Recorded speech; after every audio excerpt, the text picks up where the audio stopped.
नीलम class में आ ही रही थी कि अचानक वो बहुत तेज की गिर जाती है। उसकी बैसाखी एक तरफ जाकर गिरती है। ये लंगड़ी का रोजाना का यही ड्रामा है, आते ही पूरी क्लास का माहौल बिगाड़ देती है। नीलम, मेरी बच्ची कैसे गिर गई? उठ बेटा उठ। नीलम, ये तेरी बैसाखी, ये ले। सोनिया और नीलम एक ही कॉलेज में पढ़ती हैं। नीलम एक गरीब अपाहिज लड़की है। उसकी माँ रमा उसी कॉलेज में सफाई का काम करती है। नीलम पढ़ने में अच्छी है, साथ ही रमा भी वहीं काम करती है। इसी वजह से नीलम को इसी कॉलेज में एडमिशन मिल गया। सोनिया एक पैसे वाली लड़की है जो बात बात पर नीलम और उसकी माँ का अपमान करती रहती है। एक सुबह, रमा आंटी पोछा लगाओ तो मेरी बेंच पर ये चाय की बूंदें भी साफ कर देना। माँ को कितने दुख झेलने पड़ रहे हैं। काश मैं अपाहिज न होती तो माँ को ये दिन न देखने पड़ते। बापू भी शराब पीकर रोज माँ को मारते पीटते हैं। वो भी मेरी वजह से कितना कुछ सुनती हैं। नीलम का पिता रमेश शराबी था। रोज रात को पीकर वो उसकी माँ रमा को मारता पीटता था। रमा बेचारी कॉलेज में साफ सफाई का काम करके घर का गुजारा करती थी और किसी तरह वो अपनी बेटी नीलम को पढ़ा रही थी। नीलम जब अपने पिता के दुर्व्यवहार को देखती तो बहुत रोती। एक शाम तो हद ही हो गई जब रमेश कुछ लोगों को घर ले आया। जी आइए आइए, रमा ये सुंदरलाल जी हैं। इस शहर के बड़े व्यापारियों में से एक हैं। मैंने इन्हें अपनी नीलम के बारे में बताया था। ये नीलम से शादी के लिए तैयार हो गए हैं। मैंने तो कह दिया है हमारे पास लड़की के सिवा कुछ नहीं है देने के लिए। जरा इधर आना। ये लड़का नहीं, एक 60 से 65 वर्ष का बूढ़ा इंसान है। जरा इसकी उम्र तो देखो। तुम इसके साथ अपनी बेटी की शादी करना चाहते हो? खबरदार, तेरी जरा सी आवाज भी आई। एक तो तेरी लड़की के लिए रिश्ता ढूंढ कर लाया हूं। ऐसे नखरे दिखा रही है जैसे तेरी लड़की कहीं की हूर की परी हो। सबको पता है हमारे नसीब फूटे हुए हैं। हमारी बेटी लंगड़ी है। जब तक मैं जिंदा हूं मैं अपनी बेटी को ऐसे ही किसी के गले नहीं बांधूंगी। कितने पैसे खाए हैं इन लोगों से शराब पीने के लिए। हमें कोई शादी नहीं करनी। आप सब यहाँ से चले जाइए। मेरी बेइज्जती करने के लिए तू यहाँ लेकर आया था। एक तो तेरी अपाहिज लड़की पर तरस खाकर मैंने उससे शादी करने के लिए हाँ कह दी। चलो भाइयों यहाँ से। सारी उम्र अपनी लंगड़ी बेटी को बैठा कर रखना। तेरी वजह से मेरा कितना नुकसान हो गया। ये वैसे कुछ काम की नहीं। कम से कम इसकी शादी के बदले कुछ फायदा हो जाता। पूरे 2 लाख रुपए सुंदरलाल जी शादी के बदले देने वाले थे मुझे। तूने सब खराब कर दिया। हट, बोतल चढ़ाने दे। सारा नशा उतार दिया। रमेश एक लालची पिता था। वो चाहता था कि वो नीलम की शादी उस अमीर सुंदरलाल से कर दे ताकि उसे पैसे मिल जाएं। इसलिए वो सुंदरलाल को दोबारा मनाने के बारे में सोचने लगा। नया साल आने वाला था। सोनिया कॉलेज में एक अनाउंसमेंट करने वाली थी। फ्रेंड्स, मैं आप सबको बताना चाहती हूँ कि इस बार न्यू ईयर की पार्टी मेरी तरफ से है और आप सब इनवाइट हो। ये पार्टी मैं एक बहुत ही मशहूर क्लब में देने जा रही हूँ। फिर तो बहुत मजा आने वाला है। तुम्हारे नए साल की पार्टी का अलग ही मजा है। ड्रिंक्स, स्नैक्स, डांस पार्टी और बहुत कुछ। ये सोनिया लंगड़ी को भी बुलाना है क्या? वो देख क्लास में आ रही है। अरे बुला लूंगी, इसको भी बड़ा मजा आने वाला है। कोई ना कोई मनोरंजन करने वाला भी तो होना चाहिए, वरना पूरी पार्टी बोर जाएगी। रुक, मैं इसको आने के लिए कहती हूँ। नीलम, मैं अपने घर पर नए साल की पार्टी करने जा रही हूँ। वो बुलाए है। मैं चाहती हूँ कि तुम भी इस नए साल की पार्टी में जरूर आओ। देखो, मना मत करना। मैं चाहती हूँ कि हम सारे आपसी भेदभाव मिटाकर नए साल की शुरुआत करें। काम्या, तुम्हें भी आना है। मुझे पता है तुम नीलम की बेस्ट फ्रेंड हो तो तुम दोनों का साथ भी रहेगा। ठीक है सोनिया, मैं और नीलम आ जाएंगे। तो ठीक है, कल रात तुम सब टाइम पर क्लब पहुंच जाना। काम्या, तुझे तो पता है मैं पार्टी और क्लब वगैरह नहीं जाती, फिर तूने हाँ क्यों बोल दिया? मैंने सुना है सोनिया की न्यू ईयर पार्टी देखने वाली होती है। चल लेंगे ना। फिर न्यू ईयर पार्टी रोज रोज थोड़ी होती है। ठीक है, पर एक बार माँ से पूछ लूं। घर जाकर नीलम रमा को सारी बात बताती है। नीलम, सोनिया का स्वभाव तो तुम जानती हो। पता नहीं तुम्हें भेजते हुए डर लग रहा है। आंटी जी आप घबराओ नहीं, नीलम अकेली नहीं जा रही है, मैं भी उसके साथ पार्टी में जा रही हूँ। हम कुछ देर रुककर वापस आ जाएंगे। ठीक है काम्या, कुछ देर के लिए हम चलते हैं। नीलम और काम्या सोनिया की न्यू ईयर की पार्टी में चली जाती है। नीलम एक गरीब परिवार में पली बड़ी थी। वो पहली बार ही किसी क्लब पार्टी में आई थी। सोनिया, ये लड़की कौन है जिसे पार्टी में बुला लिया है?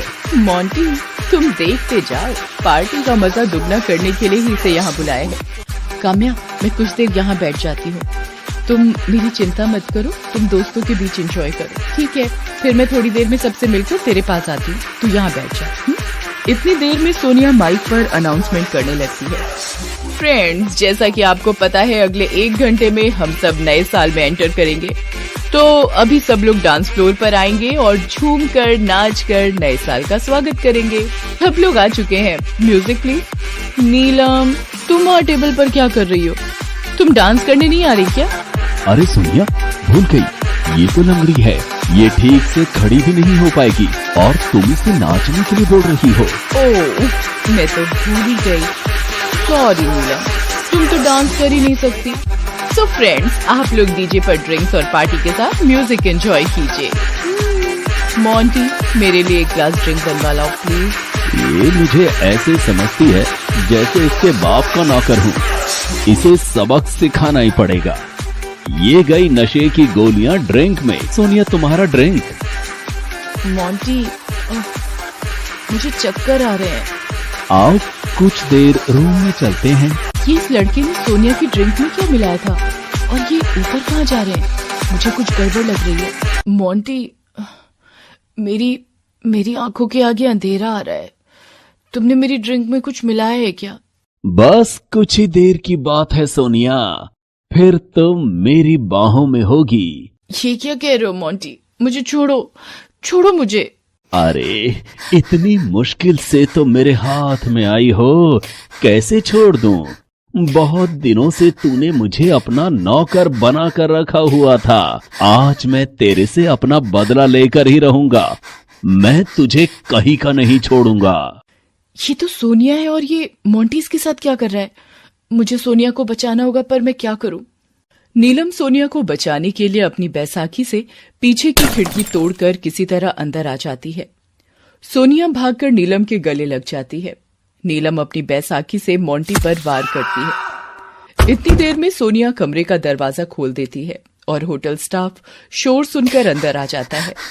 सर, ये लड़का मोंटी मेरे साथ जबरदस्ती कर रहा था। आप चिंता मत कीजिए मैडम, मैं अभी पुलिस को बुलाकर इसे गिरफ्तार करवाता हूँ, आप घबराइए मत।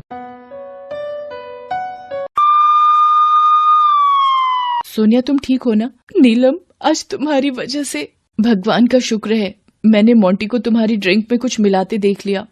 मुझे उस पर शक हुआ और सही वक्त पर मैं वहां पहुंच गई। वैसे नया साल मुबारक हो सोनिया, 12 बज गए हैं। तुम्हें भी नया साल मुबारक हो नीलम।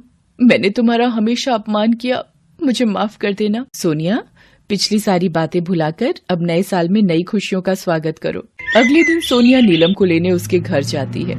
नए साल का पहला दिन है।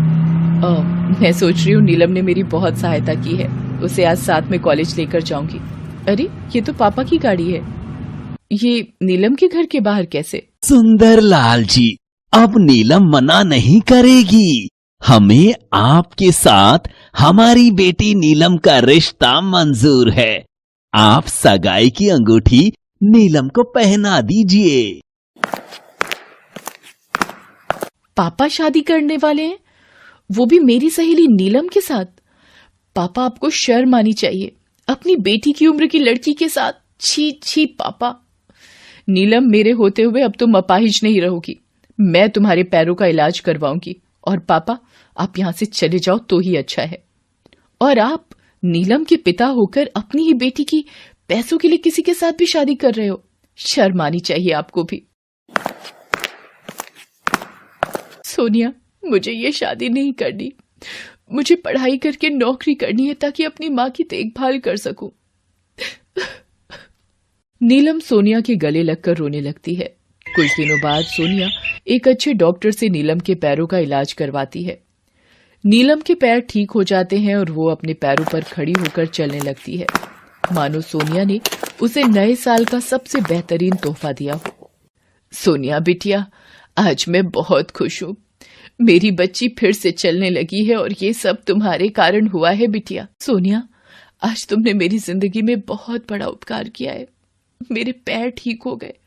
अब मैं एक अच्छी नौकरी करके अपना और अपनी माँ का ध्यान रख सकती हूँ।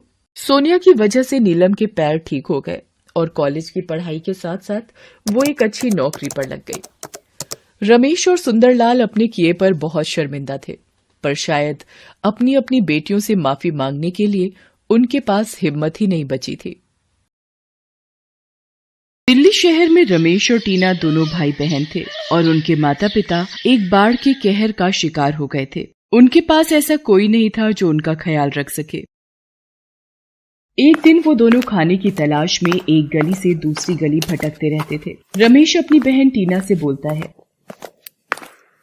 दीदी, मुझे बहुत भूख लगी है। आज सुबह से कुछ खाने को नहीं मिला है। मुझसे और भूख बर्दाश्त नहीं हो रही। रमेश, बस थोड़ा और इंतजार कर, हमें कुछ खाने को मिल ही जाएगा। तू चिंता मत कर, चल हम दूसरी गली में चलकर देखते हैं।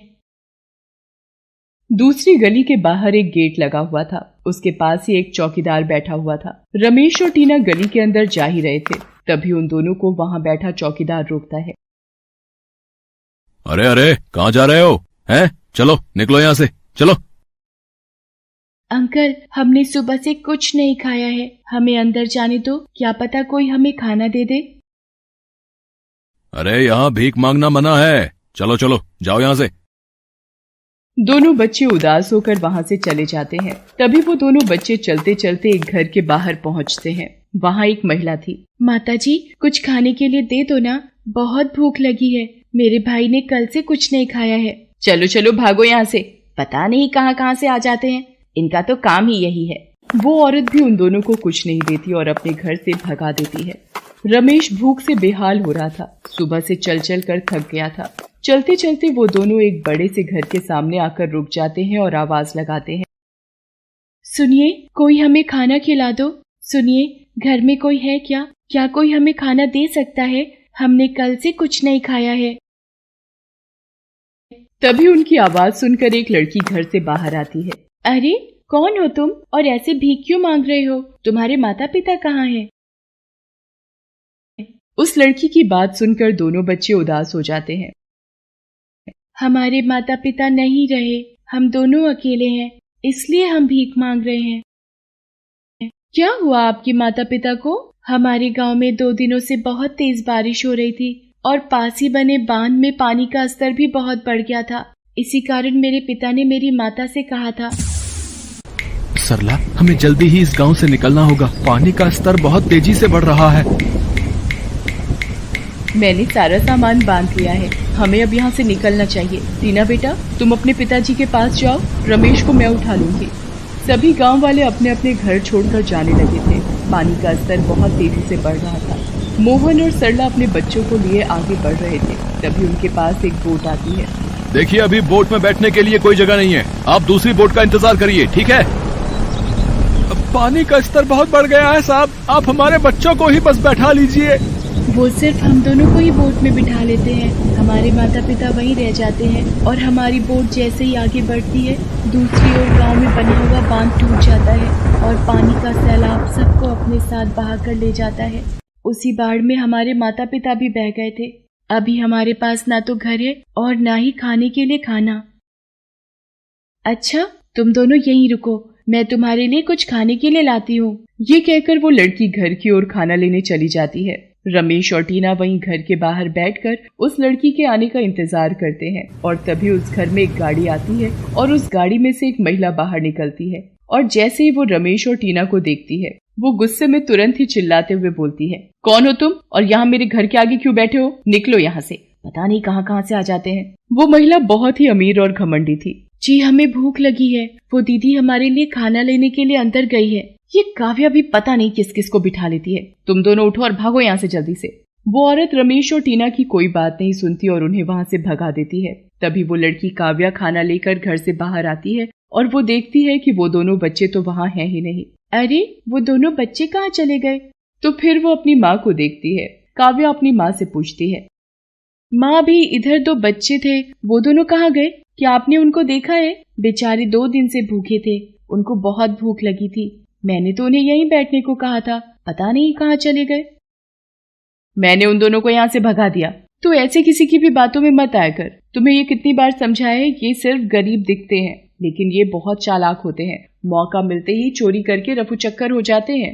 माँ, वो दोनों बहुत अच्छे थे। उन बच्चों के माता पिता बाढ़ में बह गए थे, अब उनका कोई नहीं है, इसीलिए वो भीख मांगकर अपना गुजारा कर रहे हैं। काव्या की माँ उसकी बात नहीं सुनती और वो दोनों घर के अंदर चले जाते हैं। काव्या भी अपने कमरे में चली जाती है, लेकिन अभी भी काव्या उन बच्चों के बारे में सोचती रहती है। पता नहीं उन बच्चों को कहीं खाना मिला होगा भी या नहीं। और काव्या भगवान गणेश जी से प्रार्थना करती है, हे गणेश जी, जैसे आप मेरा साथ देते हो वैसे ही उन बच्चों पर भी अपनी कृपा करना। और दूसरी तरफ रमेश और टीना खाने के लिए दर दर भटक रहे थे। दीदी, मैं बहुत थक गया हूँ, चलो ना कहीं हम बैठ जाते हैं। ठीक है रमेश, अगर कोई पेड़ दिखेगा तो हम इस पेड़ के नीचे बैठकर थोड़ी देर आराम कर लेंगे। ये कहकर वो थोड़ी दूर आगे बढ़ते हैं, तभी उन्हें एक पेड़ दिख जाता है और वो दोनों उस पेड़ के नीचे बैठ जाते हैं। दीदी, हमें कोई भी खाना नहीं देगा तो हम ऐसे ही भूखे मर जाएंगे। रमेश, तू यहीं आराम कर, मैं उस मंदिर के पास जाकर देखती हूँ। ये कहकर टीना मंदिर की तरफ जाती है। तभी उसे रास्ते में एक औरत मिलती है। वो एक फूल वाली थी। उसके ठेले का पहिया एक गड्ढे में फंस गया था। टीना उसके पास जाती है। क्या मैं आपकी मदद करूं?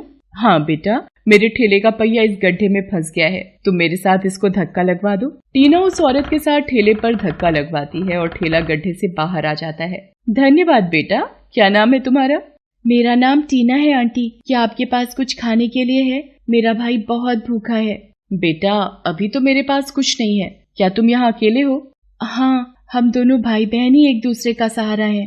ये बात सुनकर उसको उन पर दया आ जाती है। मेरा नाम सुधा है, तुम मेरे साथ मेरे घर चलो, मैं तुम्हें वहाँ कुछ खाने को दे दूंगी। मेरा घर यहीं पास में है। टीना और रमेश सुधा के साथ चल देते हैं। वहाँ पहुंचकर सुधा उन दोनों को खाना देती है। दोनों बच्चे खाना खाने लगते हैं। उनको खाना खाते देखकर लग रहा था कि वो दोनों कई दिनों से भूखे हैं और उन्होंने कुछ नहीं खाया। दोनों की हालत देखकर सुधा की आंखों में आंसू आ जाते हैं। धन्यवाद आंटी जी। धन्यवाद बेटा मेरा नहीं, गणेश जी का करो, क्योंकि उनकी ही कृपा से हम मिल पाए हैं। मैं भी अकेली हूँ इस दुनिया में, पर अब हम सब मिलकर एक साथ रहेंगे। टीना और रमेश ये सुनकर बहुत खुश हो जाते हैं। उसी दिन से वो तीनों साथ में रहते हैं और तीनों ही फूल बेचने भी जाया करते थे और वो एक परिवार के रूप में प्रेम से रहने लगे।